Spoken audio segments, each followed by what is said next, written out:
fazer um projeto de lei contra o ministro Moraes ou que atinja o ministro Moraes for um crime de lesa pátria, eu preciso pressupor que a pátria é o ministro Moraes.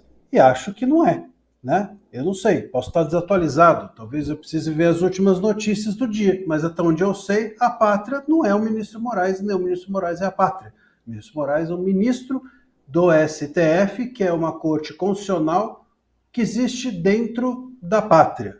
É bastante coisa para a gente confundir uma com a outra. E depois, a gente tem falado aqui, é importante dizer, que o trabalho do parlamentar não é só fazer lei, o trabalho do parlamentar é brigar por causas que representam as pessoas que o elegeram. Não é? As pessoas acham que parlamentar é só fazer lei. Aliás, você pode pegar bem um bom ou um mau parlamentar pela baciada de lei que faz. Em geral, o parlamentar que todo dia tem uma lei para cá, para lá, não sei o que, é tudo bobagem, em geral, um mau parlamentar. Né? Então não é quantidade de lei que faz um bom parlamentar, é quantidade de costuras políticas que ele faz. Ele pode fazer isso dentro ou fora do país. Se você não gosta das costuras que o Eduardo fez, você vote em outra pessoa. Ué, é para isso que existe a democracia, ou não é? Você vote então em um parlamentar que tenha outras causas, a dele é essa, vote nele se você gosta dessas. E as causas dele são de que o Moraes está avançando com o poder do STF sobre os demais poderes legislativos e com isso asfixiando a possibilidade de que haja uma separação dos poderes. Bom, me parece razoável, me parece democrático. Eu acho que lesado é a única pessoa, quem é a única pessoa lesada nessa história que não enxerga que isso é lícito. Essa talvez seja lesada das ideias. E esse é o ponto que a gente precisa aqui fixar. E agora, o Eduardo Bolsonaro está lá fora, vai pedir provavelmente asilo, e ao pedir asilo é bom também que a gente diga, mas voltaram atrás. Voltaram atrás, mas a gente está diante de uma corte que passa um mês para examinar um pedido, e aí depois de uma hora para outra, em horas, arquiva. Então, o que custaria se o Bolsonaro e o Eduardo voltasse e em horas eles abrissem um novo pedido ou fizessem uma nova investigação? Porque vale lembrar que esse pedido desses dois deputados petistas para a retenção do passaporte, esse pedido que foi ontem arquivado, ele está dentro de um inquérito. O Eduardo Bolsonaro foi incluído no inquérito, num dos inquéritos sigilosos que estão em trâmite. Então, embora essa questão tenha sido arquivada, ele segue no inquérito. E vocês sabem muito bem, todo mundo que entra no inquérito nunca mais sai. Nunca vi ninguém sair de onde, depois de lá ter entrado.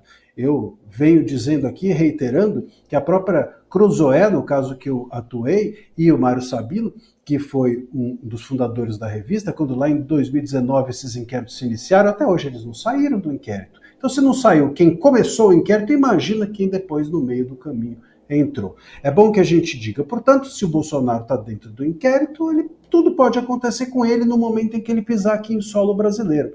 Mas útil talvez realmente seja ele ficar lá fora. Ao pedir asilo político, a gente tem que lembrar também do risco brasileiro em relação a isso. É muito sério um político brasileiro estar asilado. A gente falou isso no comentário anterior, mas vale complementar que se isso se espalha pela América, se isso se espalha pela Europa, pelo mundo, de que o Brasil tem políticos que não conseguem ficar no seu território, poderemos adiante ser sancionados política e economicamente por órgãos internacionais sobre os quais os Estados Unidos, por exemplo, têm influência.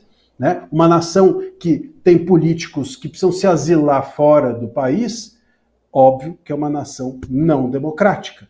Uma nação que persegue os seus políticos, imaginam que não faz com o seu povo. Então isso pode sim resultar em sanções econômicas e políticas contra o Brasil. E esse é um ponto que eu acho que lá fora vai agora ser costurado. É interessante a posição dele lá, como uma ponte com a comissão que vai seguir aqui, seja com quem for o seu relator, mas eu creio que ele continuará e seguirá fazendo essa ponte. Me parece uma ponte interessante de visibilização da censura, da visibilização do autoritarismo brasileiro, que é uma das pautas que ele já vinha defendendo há muito tempo, e eu acho que tem de próprio punho, lugar de fala para defender essa pauta, vamos dizer assim, para usar esse estereótipo aí da esquerda, né, lugar de fala, e até mesmo porque o seu pai, o Jair Bolsonaro, também vem sendo perseguido politicamente, como todo mundo sabe. Esses inquéritos todos têm por norte, né, tem por norte extirpar de alguma forma o bolsonarismo das eleições do ano que vem. Vamos ver como é que essas coisas se distribuem a partir de agora, vamos ver se ele realmente se fixa lá, se vai pedir asilo, como é que isso repercute internacionalmente e como é que o STF reage, se recua, muito difícil, ou se dobra a aposta, ou se continua falando que os Estados Unidos são fascistas por essa ou por aquela razão, enfim, sempre o mesmo discurso. Vamos ver qual vai ser o comportamento. Eu já vi o comportamento do Lula num discurso hoje dizendo que as Big Techs são a culpada de tudo, que o Brasil vive o colonialismo, enfim, aquele papo. Vamos ver como o STF vai reagir a tudo isso, sobretudo se comportar, como ele vai se comportar no julgamento dos denunciados, dos 34 denunciados no inquérito do golpe, que isso vai nos dar o tom de se o STF sentiu ou não o golpe.